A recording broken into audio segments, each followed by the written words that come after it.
Okay, so what was the government approach, while dealing with princely states? So government approach may basically three considerations. The government was having three kind of consideration. So the first concentration was that the people of the most of the princely states wanted to become part of Indian Union. Okay, people in these princely states, they were eager to be part of Indian Union.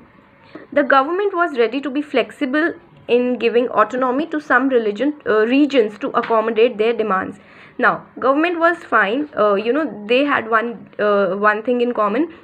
They said, okay, when we will take princely state into India, we will give some kind of autonomy to some regions of the princely state so that we can accommodate their demand, because some of the other princely states were having some other kinds of little demands. So India was flexible enough to considerate their demands. The third principle was that the government was firm to maintain the integration and consolidation of territories, boundaries of the nation. See, the third thing and the major important thing was government at that time was more keen on making India as one, on integrating the boundaries and consolidation of territories. Okay, basically वो जितने भी princely states थे उनको India के अंदर लेके आना चाहते थे, wanted to make part, wanted to merge them with India and make one India.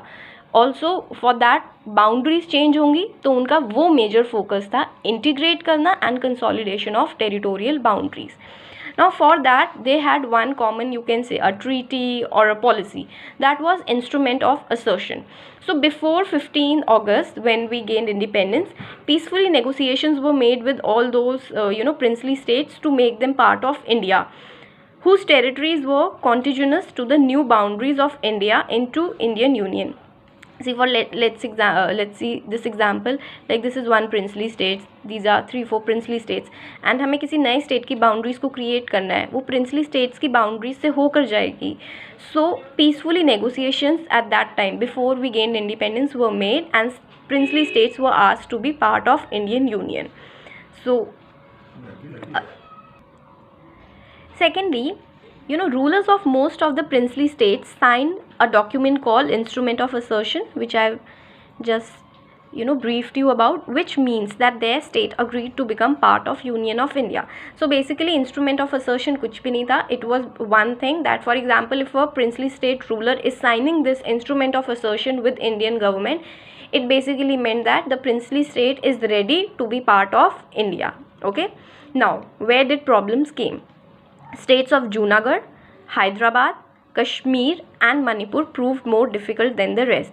See, more or less at the time of, before 15th August, most of the princely state agreed and they signed Instrument of Assertion with India. But Junagadh, Hyderabad, Kashmir and Manipur were few states which were actually difficult to influence. So what happened? Junagadh, its issue was resolved after a plebiscite confirmed people desire to join India. Plebiscite you have studied in your 11th class, first chapter. Direct vote to all members on an important public question such as change in the constitution. तो जूनागढ़ में एक voting हुई basically, जिसमें every people, all the people participated and they have shown their desire in that voting to join India. So it was वहाँ पे majority of the people since wanted to be part of India. So Junagadh का issue resolve हो गया and Junagadh ruler signed the Instrument of Assertion. Now next. Now here basically in this chapter 2 important cases are given, Hyderabad and of the Manipur, and Kashmir they are saying they will deal in another chapter. So let us understand what happened in Hyderabad. See, what was the situation of Hyderabad? Largest of the princely states, surrounded entirely by Indian territory. So if you will go through the map of princely states, yes, see here, Hyderabad almost a very big princely state and वो India की territory के with in था, तो हम उसे हैदराबाद को कहीं निकाल भी नहीं सकते थे. So this was one major thing. Also some part of old Hyderabad are today's part of Maharashtra, Karnataka, Andhra Pradesh. जो पहले का ओल्ड हैदराबाद था, that means Hyderabad as a princely state, वो आज का पार्ट ऑफ, कुछ पार्ट जो है उसका आज का महाराष्ट्र, कर्नाटका एंड आंध्र प्रदेश में. कितना बड़ा था we can still imagine. Now rulers carried the title Nizam, was one of the world's richest men. Hyderabad के जो रूलर्स थे उनको एक टाइटल मिलता था which is Nizam, and these Nizams at that time वो one of the world's richest man, जो world के रिचेस्ट मैन में काउंट होते हैं उनमें से निज़ाम्स वो categorised. So he signed standstill agreement with India in November 1947 for a year while negotiations with Indian government were going on. What is the standstill agreement? Standstill agreement was basically like they are still very firm. वो इसी बात पे थे कि हमें independence चाहिए, हमें किसी के neither we want to be part of Pakistan, neither we want to be part of India. And this at the same time उन्होंने अग्रीमेंट तो साइन कर दिया था, बट ऐसा नहीं था कि नेगोशिएशंस नहीं चल रही थी इंडियन गवर्नमेंट की हैदराबाद के साथ. Both the things were going on, and इन्होंने ये स्टैंड स्टिल अग्रीमेंट 1 ईयर के लिए साइन किया था. Meanwhile, a movement of people against the Nizam ruler gathered, especially peasants in Telangana, later joined by women also. Now what happened? See, a few people, or you can say certain section of the society, were not happy with the Nizam. So वहाँ पे क्या होने लगे, वहाँ पे people movements होने लगे against the ruler of Nizam, especially who were agitating against Nizam, peasants in Telangana, that means the farmers in Telangana, and this movement became such a big movement that later it was joined by women as well. So what happened? Communist plus Hyderabad were in forefront of the movement. Hyderabad Congress basically. Okay. Yes. So Communist Party and Hyderabad, Congress was in forefront of the movement, as which basically means that they were leading this movement by the people.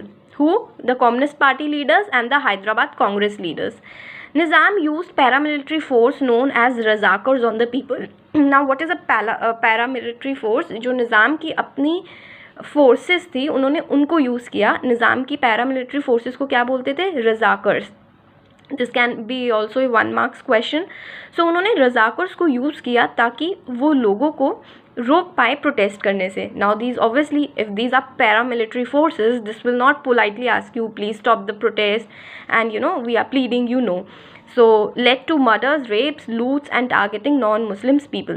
तो these razakars were quite violent. तो वो violence से protest को दबाने की कोशिश कर रहे थे. In the meanwhile this led to all these unpleasant things. And also since Hyderabad is a country where Muslim population is more, so non-Muslims were targeted. In the whole of this killings, they were targeted.